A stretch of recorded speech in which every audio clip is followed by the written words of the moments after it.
It's good to be here this morning. We are grateful for the opportunity to be together and hopefully have some things that will be beneficial as we study God's Word this morning. Don't know if any of you have gotten a chance to see the movie Beauty and the Beast. Disney just put out a live-action version of it. We got a chance. We took the kids to see it, and it was really, it was very good. We were very impressed with it.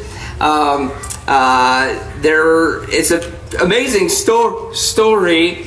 Of course, it was an animated classic for many years. I grew up with two sisters, and so it was always a part of our household growing up. I think we got all the songs memorized, and used to hear them quite a bit in the mornings getting ready, and watched it quite a few times. And so we were looking forward to seeing it. Beth says that was one of her favorite of the Disney movies growing up. And so it's interesting, just years past, watching it again on the big screen. And always interesting whenever we take something we cherish, something that's got a great storyline to it, and see if there's any applicable things that we can use in our everyday life. And I thought there were several things that really from that movie. If you would turn to Romans chapter 8, one thing I couldn't help but think about, the premise of the movie is that there's been this curse that's been set in this palace, and all of these items have taken on various forms of what was left in the castle. You have a candlestick, and you have Tupperware, and you got a tea kettle, you got a little boy named Chip, a little cup on a platter. And all these things have been, they're cursed, and they've taken this form that they're kind of stuck with until hopefully one day everything will be changed again. And in Romans chapter 8 reminds us that we are living really in the status of a curse because of sin. And that, Lord willing, when the Lord comes back again, all the curse will be relinquished. Everything will go back to the way that things should have been there in the garden. But there in Romans chapter 8, I'll read verse 18. It says, "For I consider that the sufferings of this present time are not worthy to be compared with the glory that is to be revealed to us. For the anxious longing of the creation waits eagerly for the revealing of the sons of God. For the creation was subjected to futility, not willingly, but because of him who subjected it, in hope that the creation itself also will be set free from its slavery to corruption into the freedom of the glory of the children of God." And there's this one man, he's just a clock, and it kind of frightens people half to death because he's talking and walking around. And of course, the idea is hopefully one day we'll be set free from that imprisonment. And that's really the idea that we're living here under the sense of a curse, that the creation itself was cursed by God after sin. And the creation is longing with hope that one day things will be brought back and restored. And of course, this earth's going to be done away with, and there'll be new heavens and a new earth in which righteousness dwells. And notice what it says there in verse 22. "For we know that the whole creation groans and suffers the pains of childbirth together until now.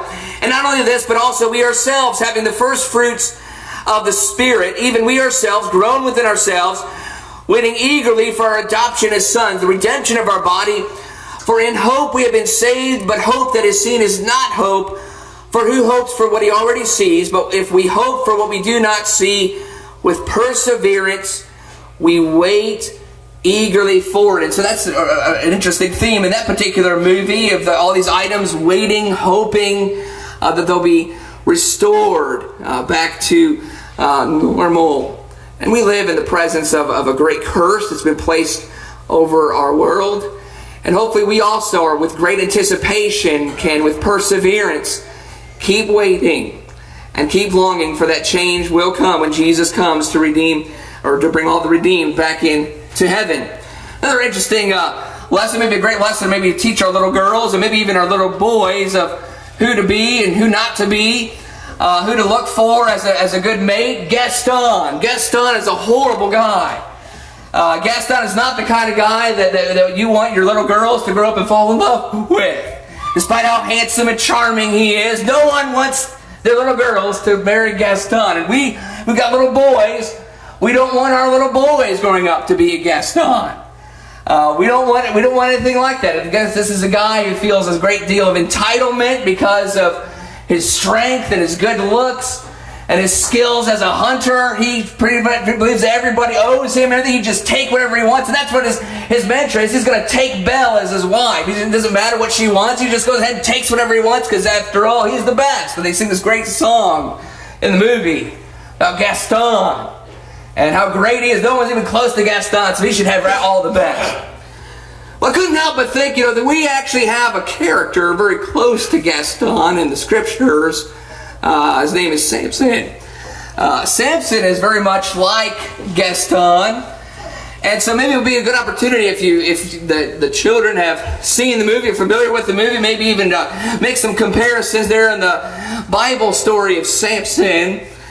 Because Samson himself is a great lesson, again, I think a great lesson when we're raising up our little children, our little girls especially. Watch out for people like Gaston or Samson, and little boys. Watch out for being geared or reared up in this way and falling into the trap of having a sense of entitlement and all the pitfalls that come with that. But I want to read a couple passages in Judges chapter 13. Looking at Judges chapter 13 through 16 in the Old Testament. So if we would turn there, we're just going to look at a few things about Samson. And again, come to mind when we look at somebody like a Gaston. We know some people like that, or maybe have been involved with people like that and realized a lot of things that we can learn not to do and what not to be. Question is, where do people like that come from? When we see Gaston on the screen, we're seeing him. We don't know what his childhood is like. We don't know what his parents were like. Well, with Samson, we do have a little bit of a history lesson, and we get a little bit of a glimpse as to how does a guy like Gaston come to be? Well, where do people like that come from? Ironically, where we learn from Samson, where a guy like Samson comes from, they sometimes come from God-fearing, conscientious parents. Sometimes the question is, well, if I'm serving God and I'm bringing my children to church and I'm bringing them to read the scriptures, certainly that just by nature, they're not going to be like a Gaston. They're going to be like Samson, right? Well, what's interesting is that we find that there are some things that we as parents need to be cautious of, that we need to be developing in our parenting skills to make sure that we rear our children in such a way to avoid some of these things that happen when they're older. But look in chapter 13, verse 1 through 8, what's amazing about a guy like Samson is we find he had very God-fearing, very God-respecting parents who were very humble individuals who wanted to know what God wanted for them to do. In fact, let's read in Judges chapter 13. Let's start reading in verse 1. Judges 13 verse 1 says, Now the sons of Israel again did evil in the sight of the Lord, so that the Lord gave them into the hands of the Philistines 40 years. There was a certain man of Zorah, of the family of the Danites, whose name was Manoah, and his wife was barren and had borne no children. Then the angel of the Lord appeared to the woman and said to her, Behold, now you are barren and have borne no children, but you shall conceive and give birth to a son. Now therefore be careful not to drink wine or strong drink, nor eat any unclean thing. For behold, you shall conceive and give birth to a son, and no razor shall come upon his head. For the boy shall be a Nazarite to God from the womb. He shall begin to deliver Israel from the hands of the Philistines. Then the woman came and told her husband, saying, A man of God came to me, and his appearance was like the appearance of the angel of God, very awesome. And I did not ask him where he came from, nor did he tell me his name. But he said to me, Behold, you shall conceive and give birth to a son, and now you shall not drink wine or any strong drink, nor eat any unclean thing, for the boy shall be a Nazarite to God from the womb to the day of his death. And verse 8 says, Then Manoah entreated the Lord. Samson's father was someone who was very respectful of God and was going to take this restrictions that he was to teach his son very seriously. In fact, he said, God, come back and would you teach us and show us exactly what we are to do for him? Notice what it says in verse 8. Manoah entreated the Lord and said, O Lord, please let the man of God whom you have sent come to us again, that he may teach us what to do for the boy who is to be born. So Samson had parents that were kind of parents who would come to services. They wanted to know, what does God want from us? What does God want us to teach our children? Samson had parents like that.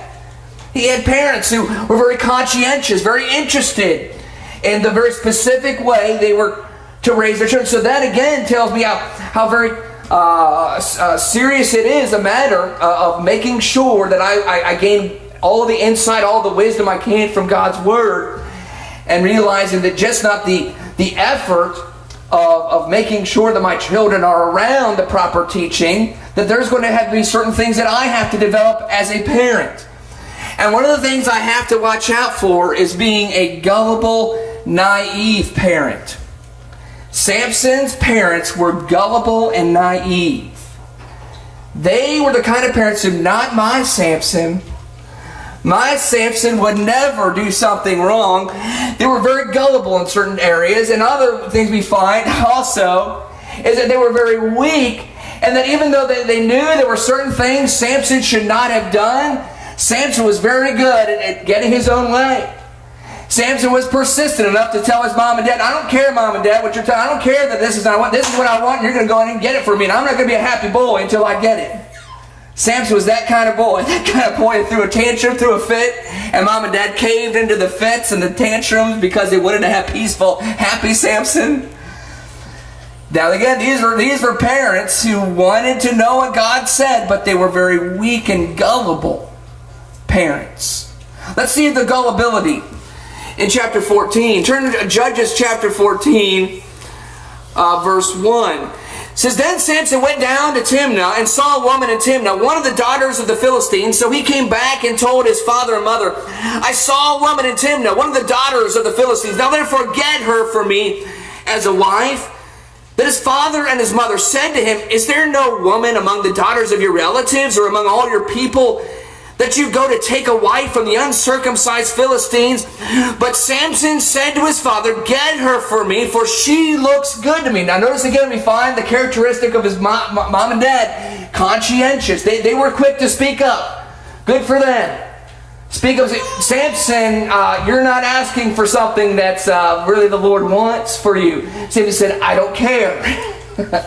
I want, give it to me. Notice what his parents did. Verse 10.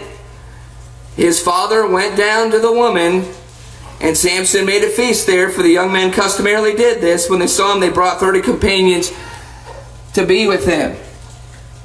Had parents who caved. Gave in, didn't want to be the bad guy. And I'll be the first to admit, it's hard being the bad guy. Nobody wants to be the bad guy. That is the worst place to be in, especially with your children. But here were conscientious, God-fearing parents that because they wanted a happy child, they would give in to the whims of their child. And then we're going to see Samson and his character and his traits. It doesn't happen accidentally. Another thing that's interesting is how gullible they tended to be. The kind of parents who are like, oh, well, I'm sure that everything's innocent, right? I'm sure everything's above board. Because they didn't ask Samson where he got the honey that he gave to his mom and dad. They didn't really investigate maybe specifically as much as they should have. Because if they would have investigated where Samson got that honey, guess what just happened? Not only was Samson unclean, he just broke his Nazirite vow, he made his parents unclean. Because the scriptures in Leviticus say that not only are you unclean if you touch something you shouldn't, but if you give it to somebody else, then they become unclean. And his parents were very, very gullible in that they didn't know where this came from. They didn't seem to ask a whole lot of questions. Let's look at that there continue down, back up to the beginning of the chapter, Judges chapter 14. After he makes this request to get a wife, notice what it says there in verse 5. Judges chapter 14 verse 5 says, Then Samson went down to Timnah with his father and mother, and came as far as the vineyards of Timnah. And behold, a young lion came roaring toward him. The Spirit of the Lord came upon him mightily, so that he tore him as one tears a young goat, though he had nothing in his hand. But he did not tell his father or mother what he had done. He specifically doesn't tell them. There's a very good reason why he didn't want them to know.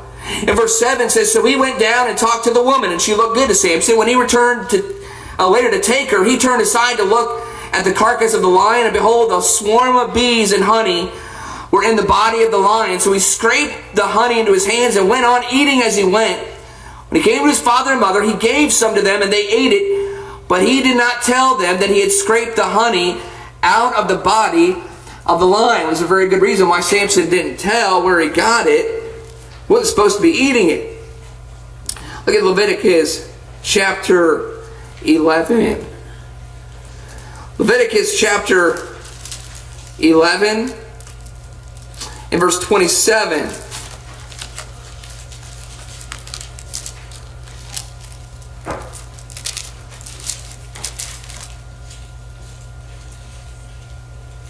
Leviticus chapter 11 verse 27 says, also of those things that are unclean, also whatever walks on its paws among all the creatures that walk on all fours are unclean to you. Listen, whoever touches their carcasses becomes unclean until evening, and the one who picks up their carcasses shall wash his clothes and be unclean until evening. They are unclean to you. Also listen to what it says in Numbers chapter 19. Now remember, as a Nazirite, this is an individual who's going to take these laws extremely seriously. Was taught by his mother and father undoubtedly. What it meant to be a Nazirite is to take these things extremely, to be an exemplary, to be an example of this. Samson is not. Numbers chapter 19 and verse 22. Numbers chapter 19 and verse 22 says, furthermore, anything that the unclean person touches shall be unclean, and the person who touches it shall be unclean until evening. One lesson I get from this is parents need to get used to asking questions that their children don't want asked. We need to get used to asking, where were you? What were you doing? Where did you get this from? Oh, I got a perfect explanation for this. Oh, okay, well, that sounds good to me. Now, I'm not saying we don't trust our children or that we are always keeping them suspect, but we also have to realize that our children are going to try to pull some fast ones over us. To believe, not my Samson, not my, would never ever do something like that. Almost seems to indicate that the parents were kind of like this. Don't ask any questions. He purposely hides this from them. He doesn't want them to know about it. They don't seem to be very interested in even trying to ask. And they also seem to be the kind of people, even if they would have known, they would have been easily coerced anyways to go ahead and find some reason to satisfy it. That's what his father seems to be like. Father seems to be like one of these people who, even though he says, well, Samson, I don't have a good feeling about this. And when Samson says, well, I don't care, I'm going to do this anyways. And they just kind of, well, I'm just going to have to sit back and let it happen. Some interesting warnings. What I thought about when I look at a guy like Gaston, who gets what he wants and nothing's going to come in his way. And Samson seems to be very much like that. And we see a little bit of history in the relationship that exists between his parents. Let's be cautious. Let's ask our children questions. Let's be like Job. I love Job. He was a great example of one who was holy and respected and feared God and turned away from that which is evil. But he also wasn't naive, was he? Remember what he used to do every day for his children? Maybe one of my children cursed God. He understood that's a real possibility. As much as Job is one who is trying to fear God and serve God and raise his children to serve God, he also realized the reality of life, that kids are kids. Temptation is real. We don't always make the right choices, and so he realized, I'm going to make intercession for my children because maybe one of them actually cursed God today. Job had a realistic approach as a parent. Realized as much as I teach my children not to do the wrong thing, I realize temptations have a way of getting them into some mischief. And it seems as if we look at Samson's parents, almost kind of had the mindset, not mine. I'm sure everything's fine, and didn't seem to protest too much when things were not really above board. I think it seems that as a consequence, he seems to live above the rules. He ignores authority. That he gets to pick and choose what restrictions he wants to obey. He's going to obey the restriction not to cut his hair.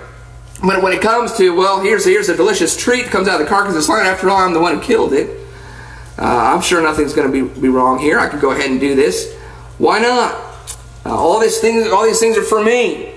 Authority has its place in other people's lives, but not for me. We kind of pick and choose, and that's a dangerous place to be in. He believed he was so strong that nothing could hurt him. I believe he got to the point that he didn't believe sin could hurt him. You need to realize that part of the reason we teach our children consequences and we bring in punishments and things is to realize that they are susceptible to wrong, poor decision making has dire consequences on them. If they aren't taught these things, they're going to think that there's an invincibility about them.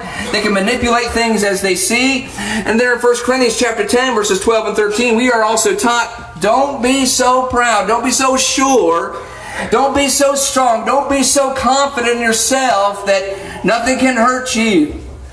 Well, that's a great danger when we give everything to our children, and even whether it's good or bad for them, and we just want them to be happy and kind of spoil them to the point where there are no restrictions and there is no sense of understanding. Well, let's try to realize and teach our children that we're not easily manipulated.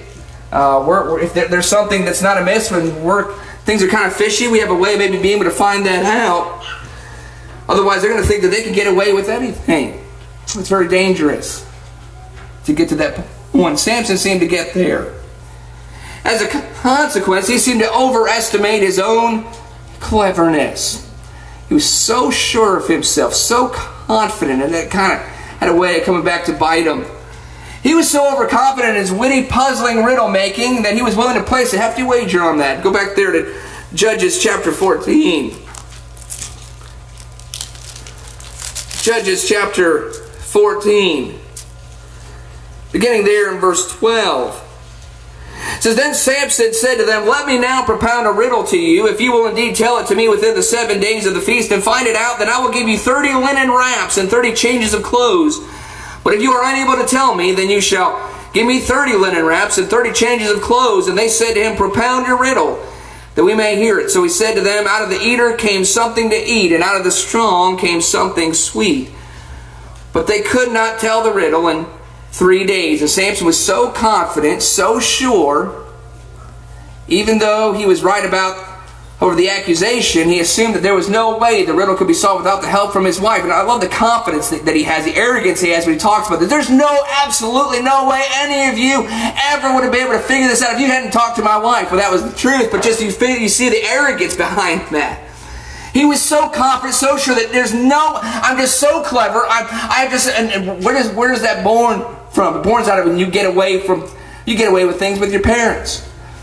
You get away with things with your parents, and as you grow older, you become you have this superpower, kind of a superhero mentality.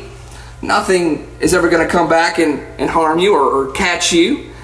And that was the kind of mentality that Samson had. Verse 15, notice what it says. Then it came about on the 4th day that they said to Samson's wife, Entice your husband so that he will tell us the riddle, or we will burn you and your father's house with fire.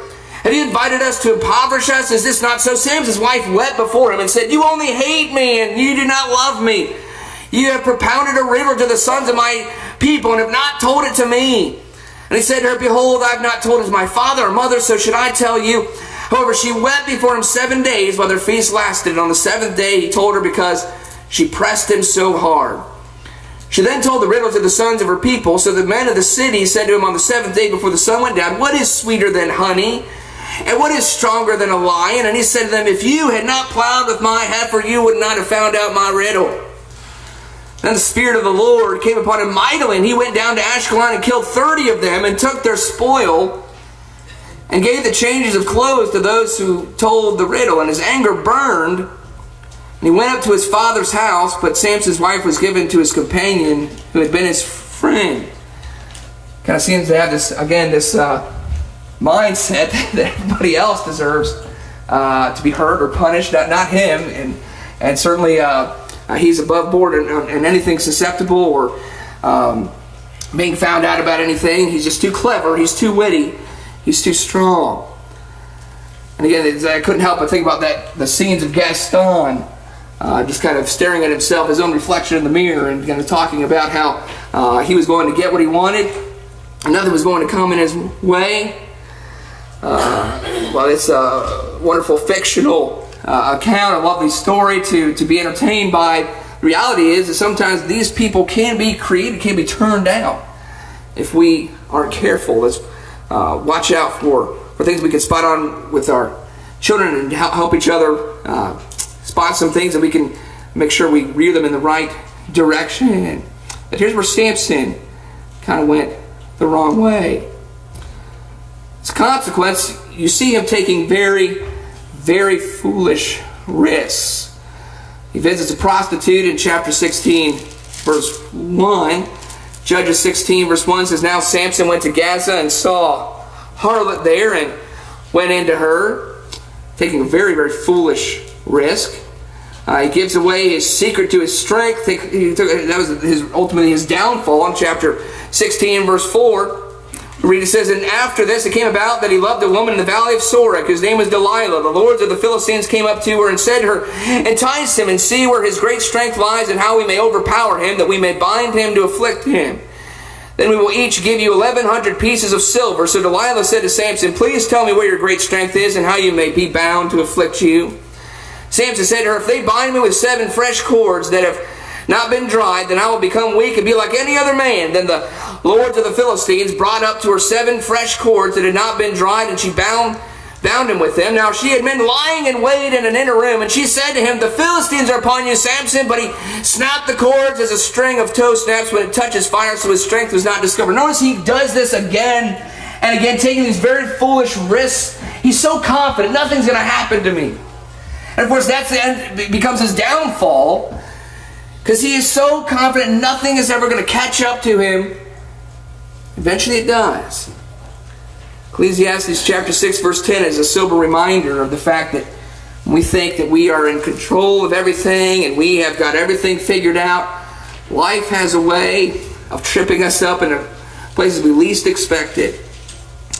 And usually happens to those who are very, very confident, overly confident in their skills and their abilities. It's one thing to be confident of oneself and confident of our abilities. Another thing to be so arrogant and just play foolishly and take risks that we don't need to take.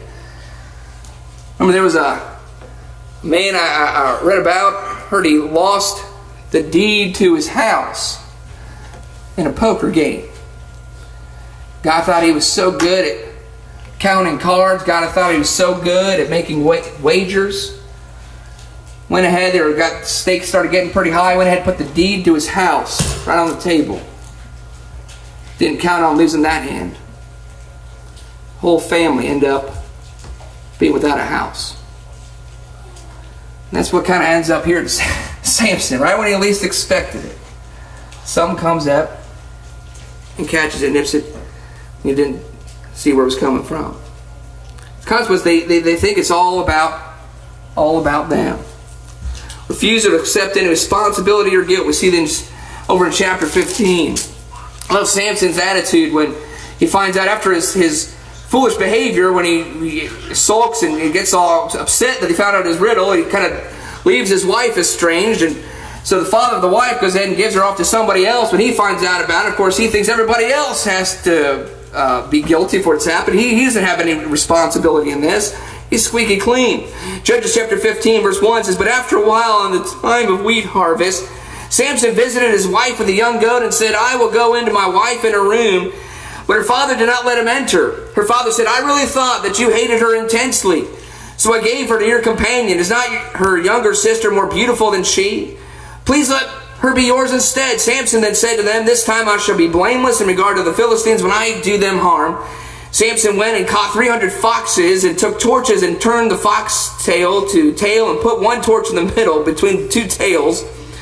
When he had set fire to the torches, he released the foxes into the standing grain of the Philistines, thus burning up both the shocks and the standing grain along with the vineyards and groves. And the Philistines said, 'Who did this?' And they said, 'Samson, the son-in-law of the Timonite, because he took his wife and gave her to his companion.' So the Philistines came up and burned her and her father with fire. Samson said to them, 'Since you act like this, I will surely take revenge on you, but after that I will quit.' Love his attitude there. Since you act this way, he never ever looks at himself, never ever sees his own selfishness, never ever sees his own foolish actions possibly could have contributed to this. Notice how you see that in Samson. It's never his fault. Always someone else. He's always innocent in whatever vengeance he sees fit taking place on somebody else. So full of himself. Never ever able to see the big picture until, again, much, much later. In fact, what's interesting to me about Samson, and Samson's amazing, he is in that, we talk about that hall of faith, his act of trust in God at the end of his life. Is a great example. But notice he even struggled, even in the prayer he offers. If you look at the prayer he offers in chapter 16, verse 23, even in his final act of faith was a prayer revolving solely around himself. Judges chapter 16 and verse 23. It says, "Now the lords of the Philistines assembled to offer a great sacrifice to Dagon their god, and to rejoice, for they said, Our God has given Samson our enemy into our hands. When the people saw him, they praised their God, for they said, Our God has given our enemy into our hands, even the destroyer of our country, who has slain many of us. It so happened when they were in high spirits that they said, Call for Samson, he may amuse us. So they called for Samson from the prison, and he entertained them. And they made him stand between the pillars.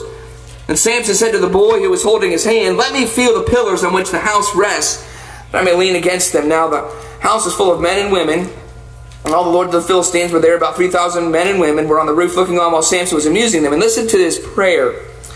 Verse 28.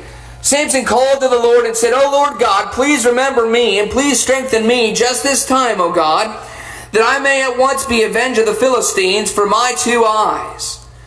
Samson grasped the 2 middle pillars on which the house rested and braced himself against them, the one with his right hand and the other with his left. And Samson said, Let me die with the Philistines. And he bent with all his might so that the house fell on the lords and all of the people who were in it. So the dead whom he killed at his death were more than those whom he killed in his life. I always found that interesting, just the language he uses, that these were the Lord's enemies. They were enemies to the Lord's people. What finally got Samson to go ahead and offer this prayer to God, and it is a great act of faith because he realizes that for the first time in his life he's relying upon God and not himself. And that's the point of the example he leaves for us. Is that while it's very, very difficult for self-sustaining people who are arrogant, have all kinds of talents and all kinds of abilities, and they sometimes think it's all about them, it's sometimes hard for them to see it, but when they do, they shine through and really do put all their trust on God. And this is a situation in his life where he did that. It wasn't until he was blinded and being made sport of that he did so. But even in his statement, you can see the traces of that self-serving spirit. It's because of his 2 eyes, because of what they did to him. And that's the danger sometimes of when we don't spot maybe the characteristics of a Samson-like or a Gaston kind of figure.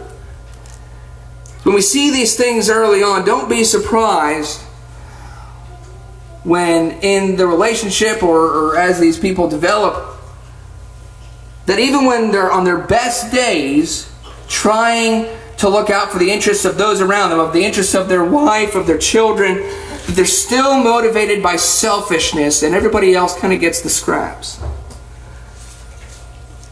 Now, it's truly amazing that Samson, in this weekend moment, he leans upon the strength of God. But we also see in his language and his statement, he's still struggling to be able to see beyond himself.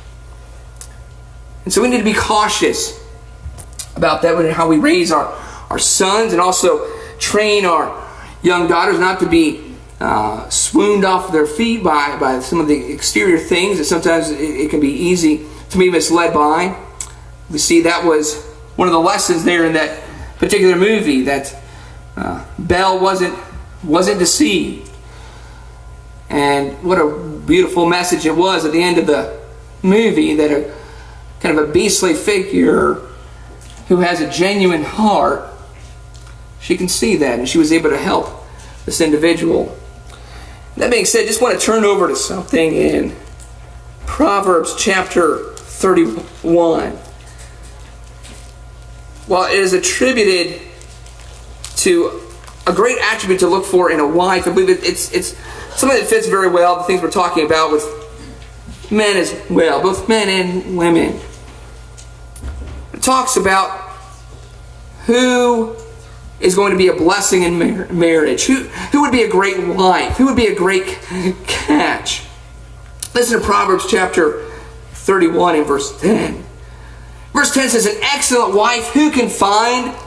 For her worth is far above jewels. The heart of her husband trusts in her, and he will have no lack of gain. This is almost the complete opposite of the character like Samson or Gaston. She does him good and not evil all the days of her life. She looks for wool and flax and works with her hands in delight. She is like merchant ships. She brings her food from afar. She rises also while it is still night and gives food to her household and portions to her maidens. She considers a field and buys it. From her earnings she plants a vineyard. She girds herself with strength and makes her arms strong. She senses that her gain is good. Her lamp does not go out at night. She stretches out her hands to the distaff, and her hands grasp the spindle. She extends her hand to the poor. It's not all about her. It's not all about her own immediate family. She sees the needs of others, and she stretches out her hands to the needy. She is not afraid of the snow for her household, for all her household are clothed with scarlet. She makes coverings for herself. Her clothing is fine linen and purple. Her husband is known in the gates when he sits among the elders of the land. She makes linen garments and sells them and supplies belts to the tradesmen. Strength and dignity are her clothing. She smiles at the future. She opens her mouth in wisdom, and the teaching of kindness is on her tongue. She looks well to the ways of her household and does not eat the bread of idleness. Her children rise up and bless her, her husband also, and he praises her, saying, many daughters have done nobly, but you excel them all. And here's the piece that I want to apply at the end of it. Look at, I believe it applies to both men and women. But notice what it says here. Charm is deceitful, beauty is vain, but a woman who fears the Lord, she shall be praised. Samson was blessed with amazing strength, amazing ability, amazing skills. There are beauties that are attributed to women that exemplify a magnificent creator and amazing to behold at times. The Bible speaks of those who were just breathtaking in their beauty. Amazing the way that God can form us. But let us always look for that inner beauty. What an amazing point of that story, Beauty and the Beast. Looking for the things that truly matter. And that's where Samson had to struggle because of the exterior gifts that he had. Struggled to find that inner strength that comes only from God. So let us train our children to seek that, to be examples of that, and also help each other as they're looking for mates to also be able to see clues where that might be there or may not be lacking so much, so that they might be blessed in their relationships together. You're with us who never obeyed the gospel of Jesus Christ. We come to a conclusion in our lesson this morning.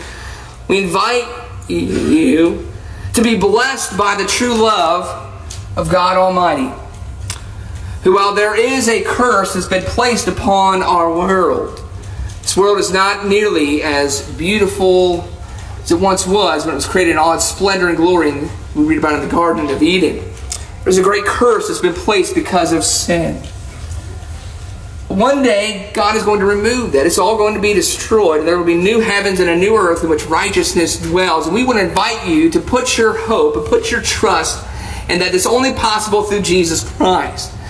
If you would confess that Jesus is the Son of God and repent of your sins, be buried in water for forgiveness of sins and baptism, won't you desire to please Him and serve Him? Won't you come to the front where together we stand and sing a song? Won't you come and obey the gospel while we stand and sing together?